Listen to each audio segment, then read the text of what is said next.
Hello, my name is Jacob Todson, and welcome back to the Wisdom of Odin. I'm making a road trip across Scandinavia to visit all three of the major museums here in Copenhagen, Stockholm, and Oslo. To start us off, we'll be in Copenhagen and Denmark, and then traveling up to Stockholm and then into Oslo. This is going to be a pretty quick trip for me, but I really wanted to show you all of the museums, all of the artifacts, because I know as an American coming here, all of these things I either never have seen before, but also maybe have only seen in a book. To see them in person, to see them in a video, I think it's going to be very beneficial for the audience back home and around the world. So with that, I'm really excited to take you on this tour of the Danish National Museum and to see what kind of spiritual pagan treasures lie inside.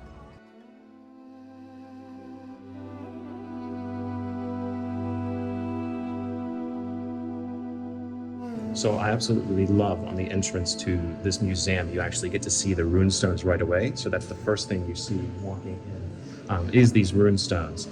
So I haven't seen that in any other museums. And it's starting to get one of those things where I'm just being able to judge the quality of these museums. And I really love this introduction. Like, we know what we're here for. It's the Viking Age, it's the prehistory, it's before Christianity, and it's not denying that. And I absolutely love it. So to see a full room of runestones is incredible. So this museum is going to be very interesting to try to film in. It's very, very echoey. It's not carpeted at all, so it's all wood floors and stone. So I apologize for audio quality. I'm going to do my best. But as far as the runestones, let's cover a little bit of that. So if you don't know, runestones are primarily found, obviously Scandinavia, but mostly in Sweden, in Denmark, and then Norway less so. And it's mostly just because of migration and population. Sweden and Denmark have the much better farming land than Norway. I believe they've always been more densely populated, and so therefore there's always just been more stuff here. Norway obviously is the more beautiful of the Scandinavian countries as far as like Germanic mountains, and that's what most people know. But the vast majority of Viking Age people and pre-Viking Age people came from the areas modern day Sweden and Denmark. So with that, it's where you find the most runestones as well, as runestones were just a way to mark someone's grave. And so the vast majority of the runestones are usually just so-and-so raised this for so-and-so. Very rarely we get to see some evidence of spells placed on them, and then some accordance of the gods, and then of course some artwork. And so this one in here that is really interesting talks about a warlock and the protection of this stone. So with this one I find really interesting is it actually mentions a warlock right here in the engraving. So it says a warlock be who damages the stone or drags it away from here. So this is something that I've heard reference of, and it's when they wanted to put a protection spell on a runestone, they would put something like this, like, hey, if you touch it, if you damage it, you'll be cursed, a warlock will curse you. So there's several like this. Obviously this is something that comes from the pagan era and not the Christian era. So something really cool to see. And it looks like as well, this is in the elder Futhark and not the younger Futhark. Actually interesting now, it would be the younger, because it says from the 10th century. Interesting. Yeah, there's the Hagel and the younger Futhark. So really interesting, but really cool to see one of these curse stones.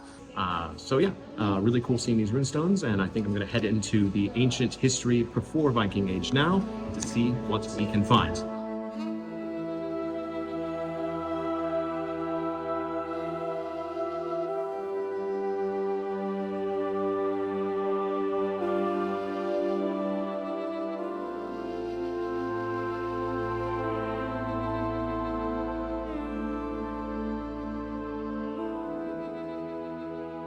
Oh my gosh, what a hard start to this.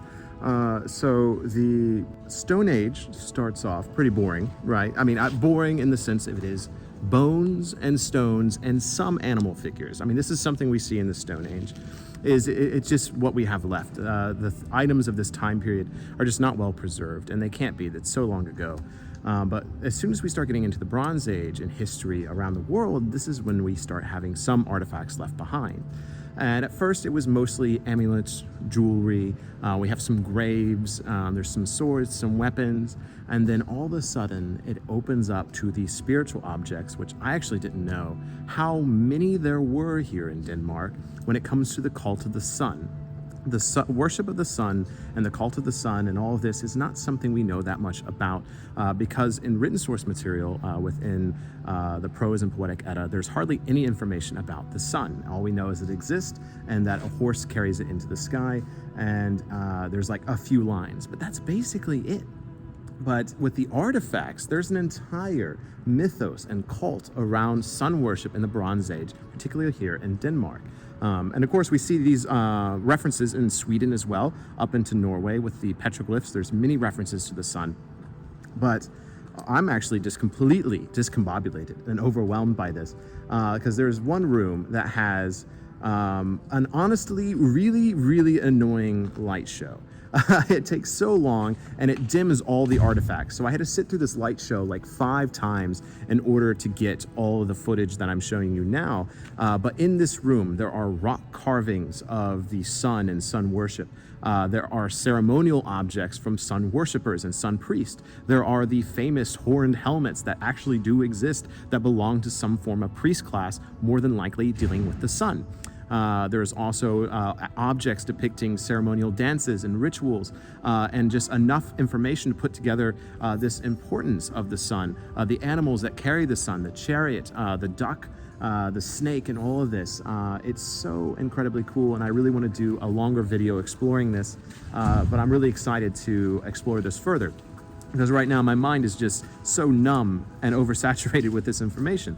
And then in the next room, immediately after the sun room, you have this room with the famous horns.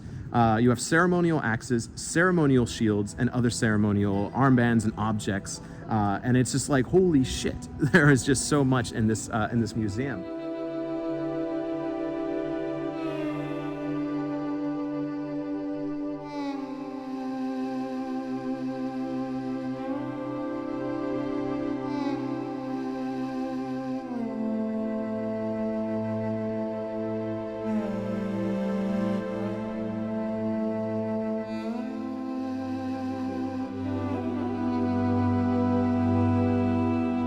So now that I'm done with the Bronze Age, I need to continue on into the early Iron Age, which is also where the objects I know, like the Gundestrup cauldron, exists in there. I have to see that, and then there's so much in here. But I hope you're enjoying it so far. I hope you're enjoying this this tour.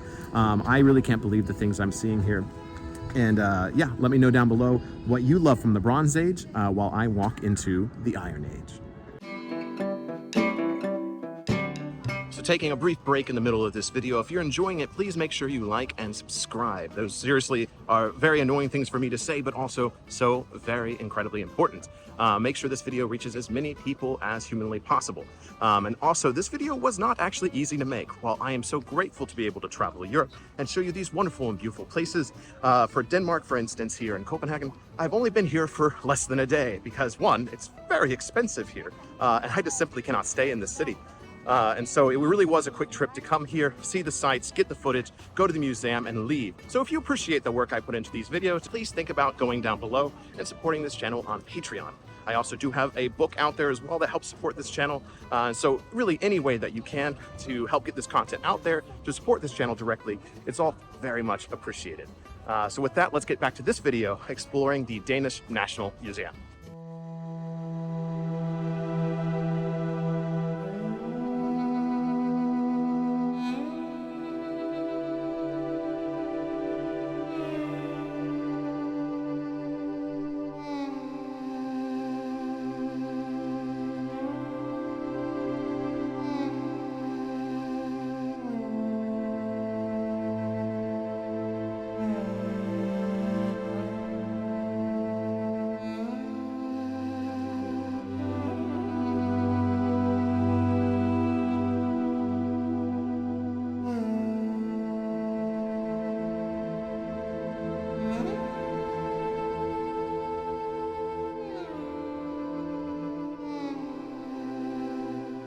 Hopefully you can tell at this point I'm just looking more and more ragged as I go through this museum because I'm overwhelmed.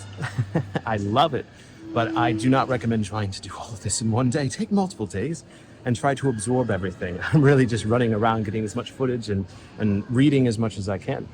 But as far as the Iron Age, the early Iron Age, the end of the Bronze Age, definitely the most significant thing is the Gundestrup cauldron, made of silver, but mostly just because of how far this thing traveled. It had to have been made in the southern parts of Europe, the very base of the Danube River. It depicts Celtic deities and Celtic mythology and subject material. and somehow traveled its way all the way up into Denmark, where it was offered to the gods as an offering. And this thing is massive. It's so big. And like the depiction of Saranunos or Karanunos, depending on how you pronounce it, is just absolutely gorgeous. I tried so hard to capture it well.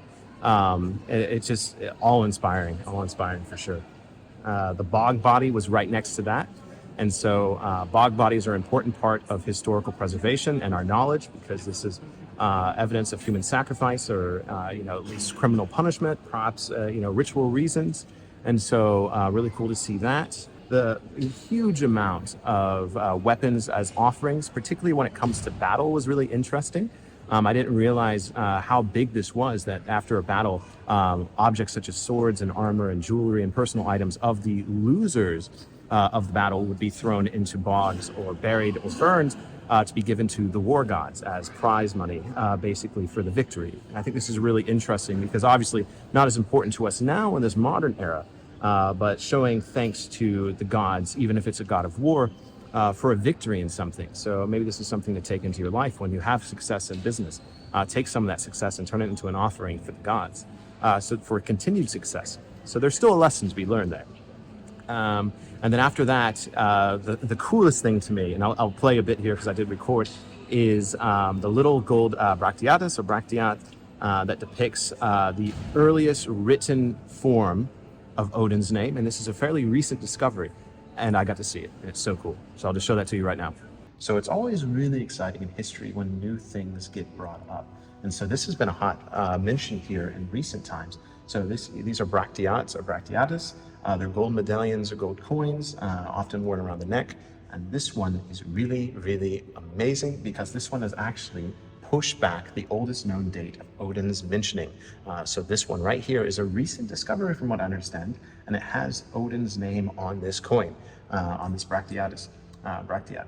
And so just really, really cool that I get to see it in person. Like there it is, one of the oldest mentionings of Odin's name in the world is right here. I'm so close to it. I'm so separated. Oh, I love it so much. It's so cool I get to see this in person. So other than that, the early Iron Age there was really cool. Lots of weapons. Again, the cauldron, the coin, the bracteatus, all really cool. So the only thing left now that I care about, and that I think you'll care about, because there's several floors here that go into all of Danish history. But the next thing is the Viking Age. So let's go ahead in there and see what other amazing things we see. Again, let me know down below your favorite object from the early Iron Age, what you liked, and let's continue the conversation down below. And I will go drag my very tired and overwhelmed corpse into the Viking Age.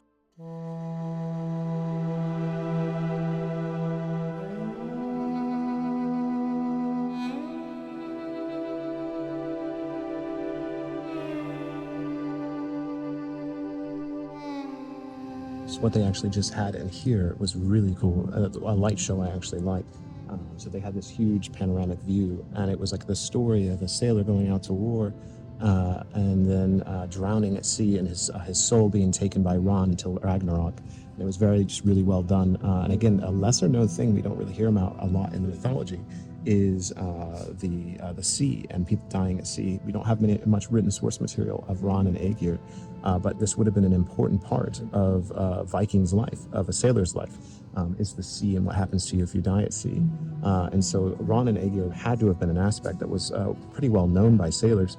So it was really cool to see such a presentation for such a significant part of history, but not such a significant part of the written source material.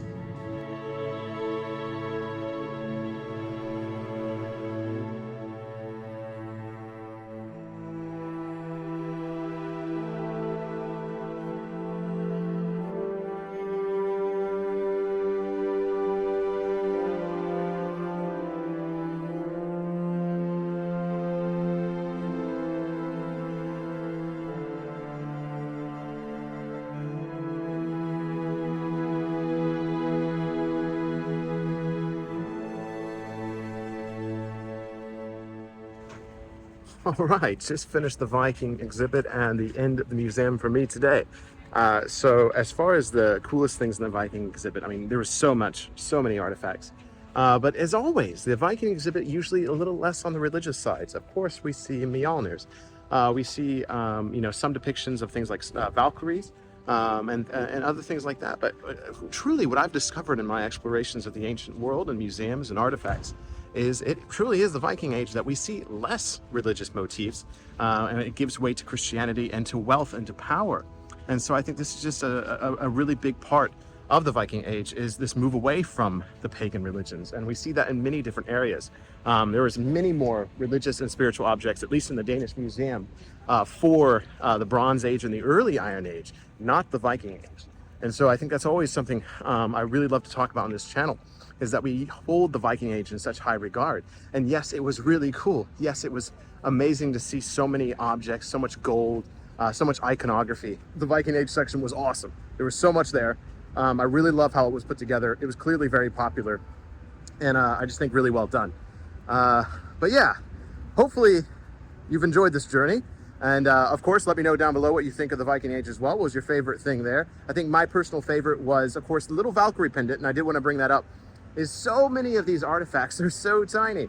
So the Valkyrie pendant is actually really important, because this is like one of the few like warrior shield maiden Valkyrie things we see. And so like I put my hand up next to it, and you can just see how tiny it is. And so I'm sure I missed things because it's so easy to do, and in a place like this, with so many different artifacts and so many tiny little details, it can be really easy to miss things. So let me know down below what your favorite thing was. Mine was definitely the little tiny Valkyrie, and maybe the gigantic golden casket thing. But let me know what you like down below, with all the exhibits, all the sections. And in the next journey, we're going to be going to Sweden. We're going to Stockholm to see how their museum holds up in comparison to the Danish National Museum and the artifacts housed here. Really enjoyed it, really overwhelmed. The Bronze Age section was so cool. I loved it. I loved all the sun cult stuff. I'll be thinking about that stuff for many more years of my life, I'm sure, and talking about it more. So with that, I am exhausted, and I want to hit the train and head out of here, because like I said, I'm only here for a day. So be sure to subscribe and all that good YouTuber stuff, because the next video will be me in Stockholm. So I'll see you in the next adventure, and thank you very much for watching.